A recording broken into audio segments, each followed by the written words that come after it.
All right, we got another sneak peek video here. This should be interesting. I have not looked at it yet. I have no idea what's in it.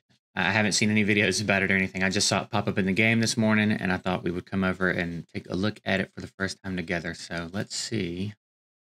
Hey everyone, We got going on. update 8.20 is right around the... You hear that? Hear that voice crack? Hey everyone, update 8.20 8 point. is right around the corner. So let's take a sneak peek at what's coming. All right. Today, we're looking at a new type of skill, some important quality of life updates, along with some new champions coming in the future. Let's dive in. Coming. Today, we're looking at a new type of skill. New type of some skill. important quality of life updates. Important quality of life updates, and they showed the arena for that. I don't know. Quality of life updates. Okay. Along with some new champions coming in What's wrong with this dude's voice? I say as my voice is starting to give out. It sounds like he's going through the same thing I'm going through right now.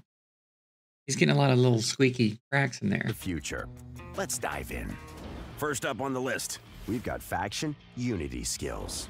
These are a brand new type of skill that we're introducing for a specific legendary champions who are important figures in Teleria's past, present, and even future.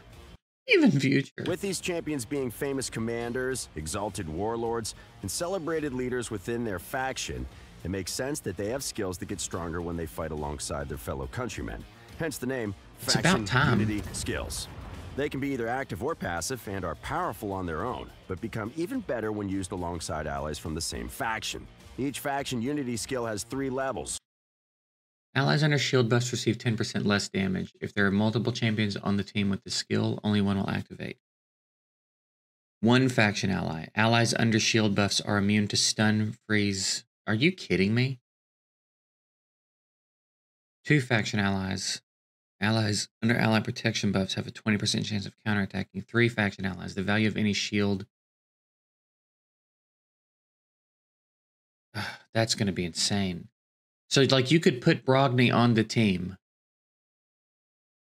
and it'll all still work if you just have another Bannerlord. Like, if you just put Brogni and then another Bannerlord champ on the team,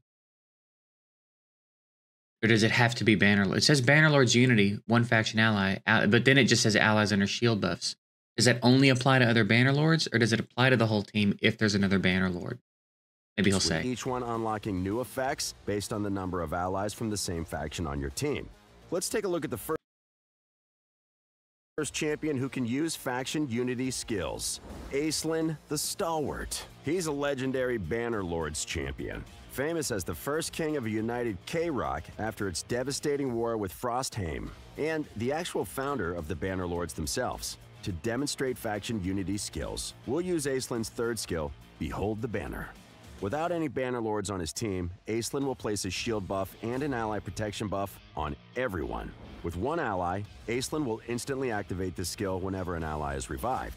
With 2 allies, he'll also place a block damage buff on himself for 2 turns. And a 3rd ally means buffs placed by this skill are protected.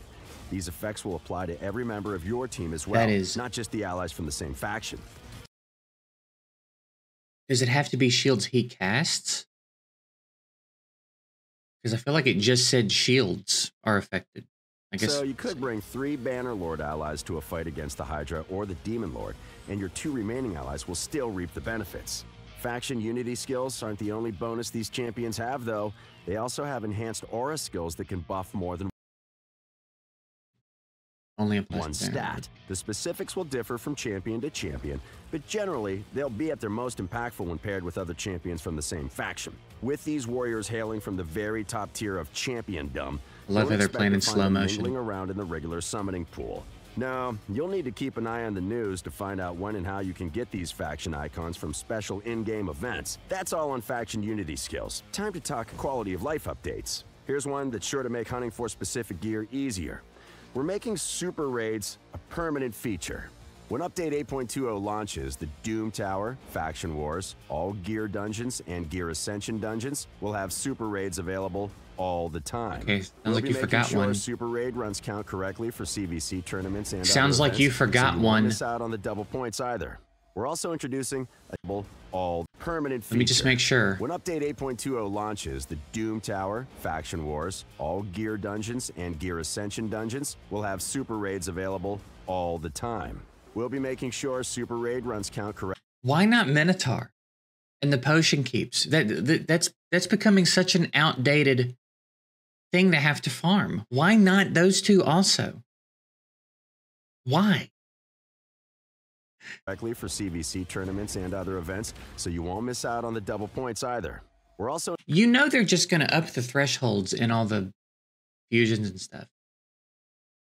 Like, I think sometimes they do super raids in conjunction with them anyway, but I feel like this is not really going to be a benefit in that way. Obviously, 2 runs for 1 is going to be great across the board, but like, I just feel like we're going to pay for it elsewhere. A new way to use champ. And why not Minotaur, dude? What is going on with Minotaur? That dungeon has never been changed. That dungeon has never been improved. Everything else around it in this game has been improved. Minotaur has stayed exactly the same it's always been. What is going on with Minotaur? Why can't they do anything about it? That's so annoying, dude. Champion fragments. Over the years, you might have accumulated hundreds of unused fragments. Well, now you can put them to good use. Introducing Fragment Exchange. With Update 8.20, you'll be able to exchange your unused fragments for exchange points. And what do points mean? Rewards. Here's how it works. For what, a shop that you'll never change the champs in? Legendary champion fragment or 5 epic champion. 1 legendary champion fragment. Fragments. Say that again? Your unused fragments for exchange points. And what do points mean? Rewards. Here's how it works. 1 legendary champion fragment or 5 epic champion fragments will get you 1 exchange point. Once you have 5 points, you can trade them for a fragment exchange chest. You won't be able to clear out your entire stash of unused fragments at once, though. You'll only be able to get 10 fragment exchange chests every week, with the limit resetting every Monday at midnight UTC. Within these chests are various rewards, but among them are fragments for a brand new legendary support champion from the Sacred Order faction, High Mother Mauda. If you need a powerful healer, buff manipulator, and reviver all rolled into one, Mauda's your gal. You'll only be able to get her through the fragment exchange, though. So, start exchanging those unused champion fragments. We'll post Mauda's full skill set on social media, so be sure to follow us everywhere. Like, on one hand, it's like, okay, fine, cool, at least there's something to do with the frags. On the other hand, it's like, you know, some people are sitting at like 90, 95 frags of a past fusion. So, really? Never an opportunity to get those last 5 or 10 frags that they need to finish something from a year ago? They now have to cash them all in for this one, 10 at a time, or like, you know, fine, whatever. It's live. Our last big update in 8.20 focuses on bringing some high. Again, it's cool that there's something to be done with them at all. That's fine. And a new legendary, great. But I just feel like that's not the only thing that should have happened. Highly requested balance changes to blessings. We're talking buffs, nerfs, and complete reworks. Expect to see a full change list on social media. But for now, here's a few highlights. First up, and we know you've been asking, we're changing the way polymorph works. We're trying to find the perfect sweet spot for this ability. So we're making it so that this blessing can only activate once per enemy turn. It means you won't have to worry about hurting your team of sheep. Then there's Carapace, which is getting reworked entirely. So much so, we're changing its name to Emergency Heal, rather than decreased damage taken while under crowd-controlled debuffs. Heals this champion whenever a shield buff placed on them expires when we're broken. So drop goals thing. This blessing will now heal a champion by up to 15% of their max HP when that shield expires. Think of it as an emergency lifeline to help you survive an attack that's going to break through your shield. There's plenty more blessings that are being reworked, and we're looking forward to see how these changes impact Raid's meta. Of course, I mean, that'll be interesting to see. Sneak peek video they definitely need to be reworked. Awesome champions to show off. You've already met Aislinn and Mauda. We've got 2 mythical champions coming. One who bears the power of the sun, and one whose journey took him beyond the stars. There's also a pair of undead royals whose love transcended death itself. A perfect addition to your collection for Valentine's Day. As always, our art team has done an incredible job bringing these champions to life. We can't wait to see them tearing it up in Plarium. And that's it. We hope the features and updates covered in this sneak peek have got you excited. Let us know in the comments what your favorite feature from today was. Don't forget to like the video.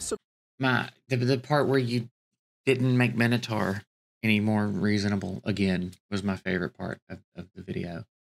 I don't know. I'm interested to see what they do with the blessings. The blessings definitely need a rework. A borderline full overhaul. A couple of them are fine, but most of them are like never used, really. Hey, pup. Super raids all the time is fine. It's great. But I don't know why the Minotaur and potion dungeons get left out of stuff like that. I mean, I do know why, but also I don't know why. The new faction thing is cool. I think that's long overdue, honestly. I think they should have been playing around with that more from the beginning. I think faction rivalries and faction bonuses and stuff like that is really interesting and fun. So I'm excited to see that. But it's hard to like the fragment thing again. It's fine. I just don't feel like that was all that should have been done. I think there's people that got real close to finishing a fusion. And there should have been some sort of solution to that, I think. Like, let me change frags for, like, blank frags. So if I've got 10 frags of some champ that I don't care if I ever get, and I need 10 more on a fusion that I didn't get to finish because of some reason, let me convert those frags into frags for that and finish that fusion. You know what I'm saying? Like, that just seems like such a better solution than to add another frag fusion into the game. We have more than enough of those. Like, they're doing all that stuff with the frag fusions. Meanwhile, Rosin is still not farmable.